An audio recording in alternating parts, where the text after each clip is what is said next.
Over the years, many students have asked me for help, saying that they struggle with figurative drawing, that they can't get the right likeness, and in most cases, it's the same problem. They try to draw what they know, not what they see. We all know what an eye is supposed to look like, right? But it doesn't mean that it actually looks like that on the model. We all know what a nose is supposed to look like, but depending on the angle, the lights and shadows, it might look unusually different from our expectations. Let's first talk about vision, because if the goal is to draw what we see, then it's important to make sure that we know how to see first and really understand what's behind this apparently simple thing that we do every day. Believe it or not, but seeing is not as simple as it seems. When we see something, our brain immediately takes over our sense of sight and gives us a conceptual perception of the object. For example, if you have a glass jar in front of your eyes, what do you see exactly? What makes this jar visually different from the background? How come we immediately understand what the exact boundaries of such a complex object are? How can we explain that we see boundaries of any objects? Because visually, boundaries don't even exist. This shouldn't be possible with sight alone. Our vision should only present us with shapes of tone and color, like pieces of a puzzle. How can we see objects when our vision only presents us with random shapes and random bits of colors? That's a clear indication that something as simple as seeing is already an extremely complex intellectual process. It's not just a perception, it's not just raw data. As pointed out by Harold Speed in The Practice and Science of Drawing, in our everyday life, the primary sense we consult for vision is not sight, but touch. Our survival depends on this sense of touch. We must know whether the ground is hard enough for us to walk on or whether there's a hole in front of us. And masses of color striking the retina, which is what vision amounts to, will not tell us this type of information. If we take the example of a child who is asked to draw a head, touch is the first sense they might consult. They think of it first as an object having a continuous boundary in space. This is something that the child's mind instinctively conceives as a line. The result will be something round with various elements like diagram A. If vision was the first sense consulted, we would have something more like diagram B. This is the difference between drawing what you know and drawing what you see.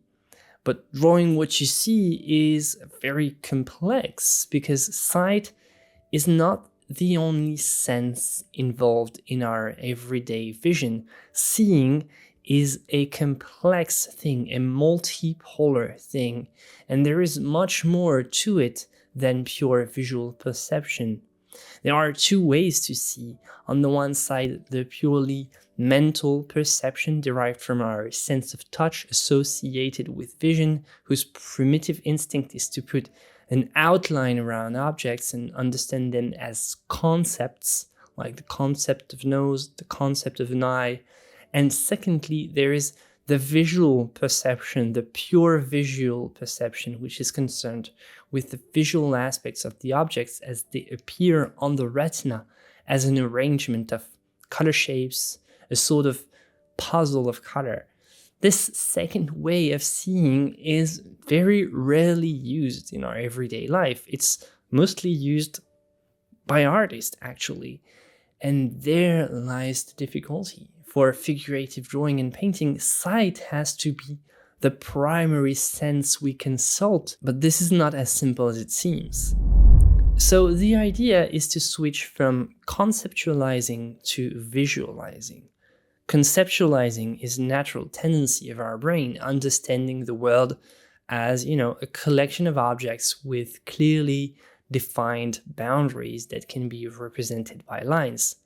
The line is the archetype of this way of seeing.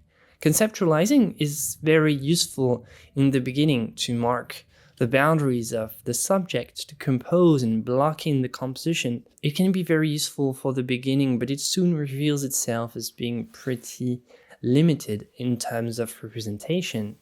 At some point, you'll naturally feel that drawing with lines only is too limited. Lines are simply not enough to create a realistic picture. And if you don't believe me, you just can take a photo of someone you know, you take a piece of tracing paper and trace just the outline of a portrait with the single line, without any shading or rendering of the volume, and you'll see that something looks off. Even though the proportions are technically perfect, it's simply that lines are not how we perceive objects. Lines are just what we use to conceive things. If you need to remember one thing, it's this. Lines are used to conceptualize, whereas shapes are used to visualize. Lines are more on the intellectual side, and shapes are visual, more perception-oriented. Therefore, you need to operate this transition from lines to shapes progressively. At first, it's normal to be in intellectual mode, working on proportions, angle, length. You need lines in the beginning, but the line can't be the final goal. It's only a transitional object. Only trace a line if you're aware of how it will later be turned into a shape or be integrated with the shading of the form.